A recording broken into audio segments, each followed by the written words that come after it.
প্রিয় দর্শক, আজকে একটি চমৎকার দানাদার খাদ্য তৈরি হয়েছে। প্রতিদিন এভাবে দিই, তা বলে না মানুষ যেখানে থাকে সেখানে শিখে।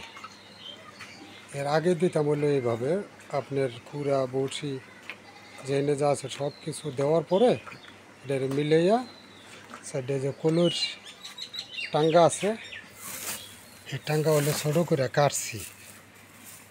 আগে দিতাম খেয়ার দেওয়া, এখন খেয়ার দিলে যে কলের টাঙ্গা কাটছি। কলের টাঙ্গা কাটার পরে ওইগুলা দিয়ে কুড়া বসিয়ে দিয়ে মিলিয়ে দিছি। দেন কি সুন্দরভাবে খাইতেছে।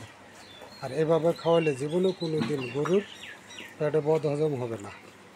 কারণ যে খাদ্য খাওয়াইলে গরু ফিরা আইনা উগরাইয়া আইনা পাজাইতে পারে, সেই খাদ্যতে কোনো ক্ষতি হয় না। তাই এইভাবে বানিয়ে খাওয়াইছি। আল্লাহর রহমতে পর্যন্ত এই গরুর কোনো দিন পেটে বদ হজম হয় নাই। ইনশাল্লাহ এইভাবে আপনারা খাওয়ানোর চেষ্টা করবেন। এই যে এটাও দোনোটাই দেখেন কী সুন্দর খাইতেছে। ওইগুলো আরও বাচ্চা খায়। কুড়া বসির ভিতরে ওগুলো দিতে হবে। আর বদ হজম হওয়ার আরও কিছু মেডিসিন দিতে হবে। এখন তো অল্প সময় আছে।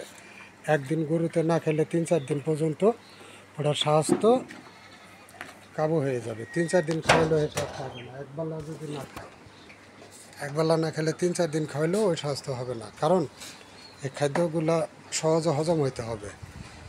আমি এর আগে ওই কলের ভুসিটা দিতাম না। গরুতে খাইতো, চুমুক দিয়ে খাইতো, পর পেট ফুলে থাকতো, হয়ে থাকতো, বদ হজমের মতো হইতো। যখন এই যে আবার 2 থেকে 3 দিন ধরে ওই কলের ভুসির সাথে কলের টাঙ্গা, কলের ভুসি, মসুরি ভুসি, গমের ভুসি, কুড়া, ধান ভাঙানো এবং ভুট্টা ভাঙানো সব কিছু মিক্সার করে দেখেন কত বড় মুখ দিয়ে খাইতেছে। যখন আমি আগলাভাবে শুধু কুড়া ভুসি মসুরির ভাঙ্গা টাঙ্গা ওইগুলো দিয়ে খাওয়াইতাম, তখন এই গরু হইলো খাইতো না, অল্প একটু খেয়েই খাওয়া বাদ দিত। আর এখন দেন কী সুন্দরভাবে খাইতেছে। আজকে গরু গোসল করাইছি, গোসল করার পরে খাদ্য দিলাম।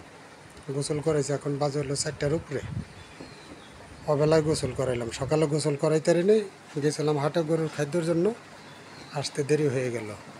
তো এভাবে যদি আপনারা গরুরে খাওয়ান, হয়তো 4টা খড় কাইটটা ছোটো ছোটো করে কাইটটা কুড়া ভুসির সাথে মিলিয়ে দিয়ে খাইতে পারেন, আপনার খাদ্যের কষ্টটাও কম পড়বে এবং আপনার গরুও ভালো হবে। কারণ বদ হজম হবে না, হজম হবে না। যা খাইব সবই আপনার গায়ে লাগবো এবং এটা পাজাইতে পারবো। লাগবো যে পান চাবাই, বসে বসে ঠেয়ে জানি পান চাবাইব, পানের মতো বসে বসে চাবাই। তো এইভাবে আপনারা খাদ্যটা দিবেন, কোনো দিন গরুর পেটে বদ হজম হবে না। আমি ঠিক ছিলাম, আমি হঠাৎ করে আগে দিছি আপনার এই টাঙ্গা দিয়ে মিক্সার করে কুড়া বসি দিয়ে করে দিছি, সুন্দর খাইছে। পরে চিন্তা ভাবনা করলাম যে সামনে বেশি সময় নাই, কুরবানির 1.5-2 মাস বাকি আছে।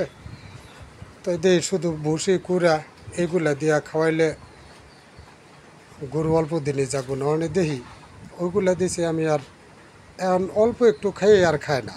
কাহিনী কি, কত পদের ওষুধ খাওয়াইছি, বায়োলাক বলাস খাওয়াইছি, পুরফেট পাউডার খাওয়াইছি, তারপর এটার ভিতর আরও কিছু জিনিস দিছি, আপনার খাবার ছড়া।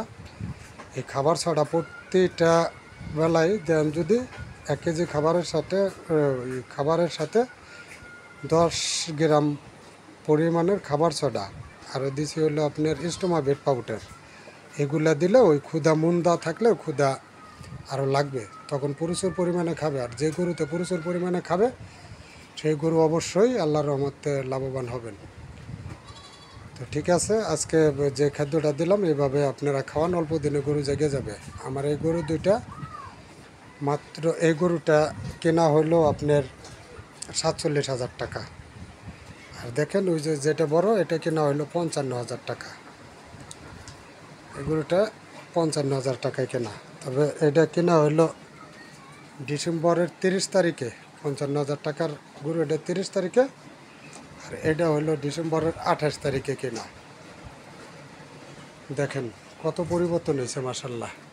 তো 15-20 দিন পর্যন্ত এই দুইটাই কম খাইছে। যদি 15-20 দিন ওইভাবে না খাওয়াইতাম, ভালোভাবে খাওয়াইলে এই গরুগুলো আরও অনেকটা ভালো হইতো। যাই হোক, যা করা আর সামনে যে কয়েকদিন সময় আছে এভাবে খাওয়াবো ইনশাল্লাহ।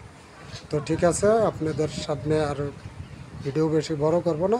তো আল্লাহ হাফেজ। তো আগামীকালকের ভিডিওতে দেখবেন কি কি দিয়ে আমি এই দানাদার খাদ্যটা তৈরি করি, দেখলেই বুঝতে পারবেন। এইগুলা খাওয়াইলে আপনি গরু অল্প দিনে ইনশাল্লাহ লাভবান হইতে পারবেন, পালন করলে লাভবান হইতে পারবেন। তো আজকের মধ্যে বিদায় নিচ্ছি। আসসালামু আলাইকুম রহমতুল্লাহ।